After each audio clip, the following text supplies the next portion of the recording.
Selamat pagi Pak. Selamat pagi juga dok. Silakan duduk Pak. Baik, jadi perkenalkan Pak, nama saya Dr. Stephens dan saya dokter yang bertugas pada hari ini di Puskesmas ini. Jadi sebelum kita memulai, kalau boleh tahu dengan Bapak siapa? Bapak Joni. Oh, Bapak Joni. Bapak Joni sudah berumur berapa tahun? Saya sudah berusia 56 tahun. Uh, Aktivitas sehari-harinya Bapak Joni? Saya jadi supir PT-PT dok.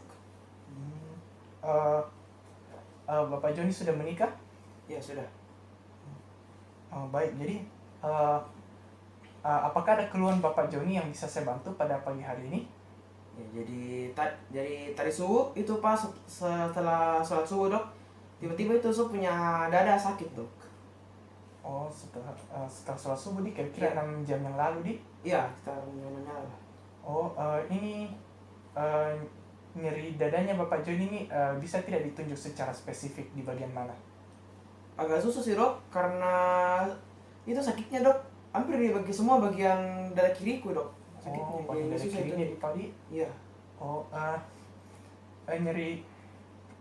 Kalau bisa dideskripsikan ini nyeri dadanya Bapak Joni ini seperti apa? Seperti misalnya tertusuk atau seperti rasa terbakar, tertekan atau seperti rasa terikat? Kayaknya sih kayak tertimpa dengan benda-benda berat dok. Oh, jadi kayak seluruh dada kiri Bapak Joni kayak tertimpa benda berat gitu. Iya.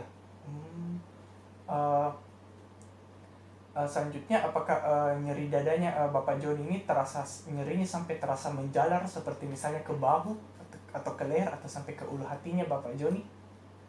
Iya, dia itu sakitnya sampai ke ulu hati. Jadi dia kayak kena ma gitu. Oh, selain rasa nyeri dada kirinya Bapak Joni yang sampai menjalar ke ulu hati, apakah Bapak Joni juga sempat mengalami keluhan atau gejala lain saat mengalami nyeri dadanya? Iya, jadi pas saya sakit dada itu dok, saya juga punya juga kayak keringat dingin dok. Dan juga kan sakitnya ulu hati, jadi dia itu kayak mau muntah, tapi pas saya coba mau muntah itu dia tidak keluar apa-apa gitu dok. Ini nyeri dada kirinya Bapak Joni ini dia seperti terus menerus atau dia tiba-tiba hilang nanti? Tanda tangan sih. Jadi tadi subuh tuh pas setelah sholat subuh itu dia sakitnya hampir sekitar setengah jam. Oh, hampir setengah jam di? Iya. Oh, kalau waktu Bapak Joni mengalami nyeri dada kirinya itu Bapak Joni sedang beraktivitas atau sedang beristirahat? Saat itu saya lagi naik tangga dok.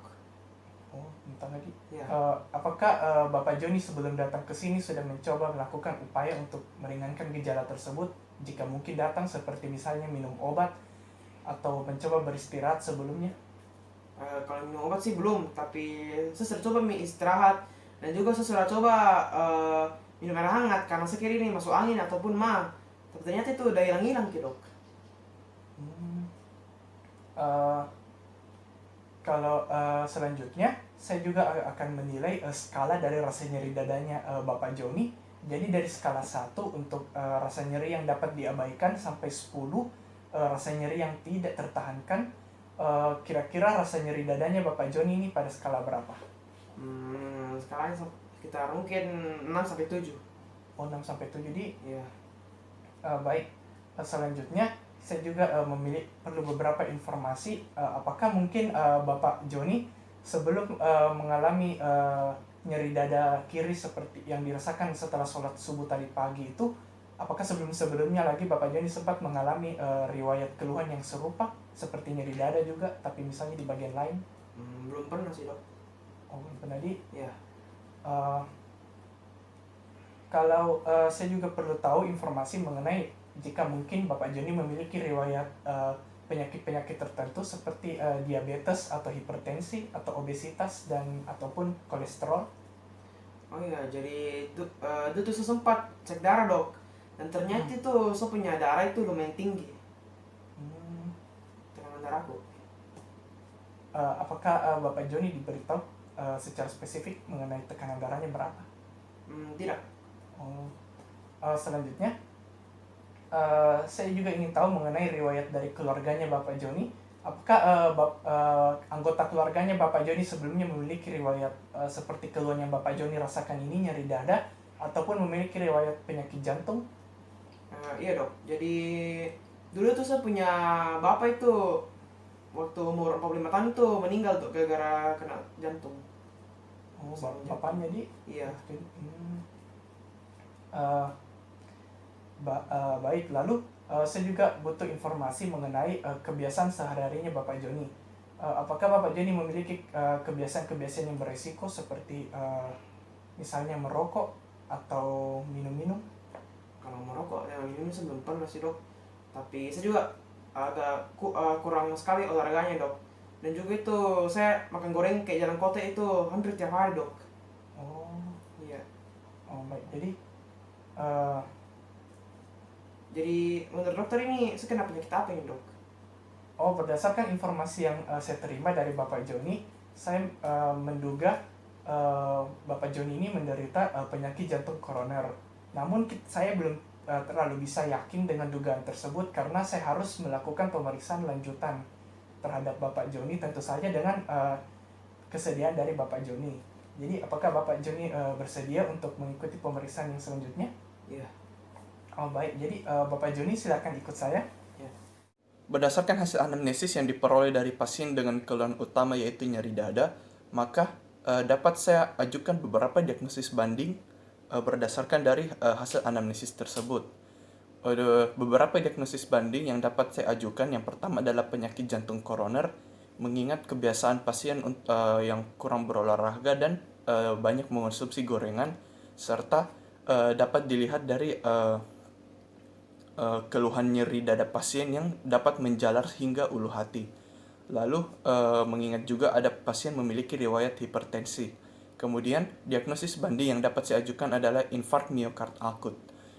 Untuk infark miokard akut ini saya ajukan sebagai diagnosis banding juga karena mengingat pasien memiliki riwayat hipertensi serta kebiasaan pasien untuk mengonsumsi gorengan dan kurang berolahraga. Di mana infark miokard akut ini dapat juga disebabkan oleh penyakit jantung koroner sehingga mengurangi suplai ke otot-otot mengurangi suplai darah ke otot-otot jantung. Kemudian diagnosis banding yang lainnya adalah angina pectoris stabil dan angina pectoris tidak stabil. Nah, angina pectoris ini khusus untuk nyeri dada yang dapat juga disebabkan oleh penyakit jantung koroner dan salah satu faktor risikonya adalah riwayat hipertensi pasien. Dan untuk diagnosis banding yang lain adalah pankarditis atau yang dapat saja berupa perikarditis, miokarditis maupun endokarditis. Namun untuk diagnosis banding ini harus dilakukan pemeriksaan lebih lanjut untuk memastikannya dan menyingkirkannya jika mungkin bukan. Kemudian beberapa pemeriksaan penunjang yang dapat dilakukan untuk menegakkan diagnosis kerja yaitu penyakit jantung koroner ini. Yang pertama adalah kita dapat melakukan pemeriksaan laboratorium pada darah pasien. Jika mungkin kita menemukan kadar yang abnormal pada kadar troponin abnormal pada darah pasien yang menandakan karena troponin ini merupakan salah satu protein yang terdapat pada otot jantung jika mungkin terdapat kerusakan pada otot jantung. Lalu pemeriksaan penunjang lain yang dapat kita ajukan, yang dapat kita lakukan adalah pemeriksaan radiologis yang dapat kita lakukan foto polos jantung ataupun dapat juga kita lakukan USG jantung. Dan jika memungkinkan lagi yang lebih akurat adalah CT scan jantung. Kemudian pemeriksaan penunjang lain yang dapat kita lakukan adalah elektrokardiografi yang digunakan untuk mengukur aktivitas sinyal listrik dari pacemaker jantung pasien jika mungkin terdapat kelainan dari aktivitas sinyal listriknya. Nah, sekian untuk teknik-teknik anamnesis dari penyakit sistem kardiovaskular. Sekian dan terima kasih.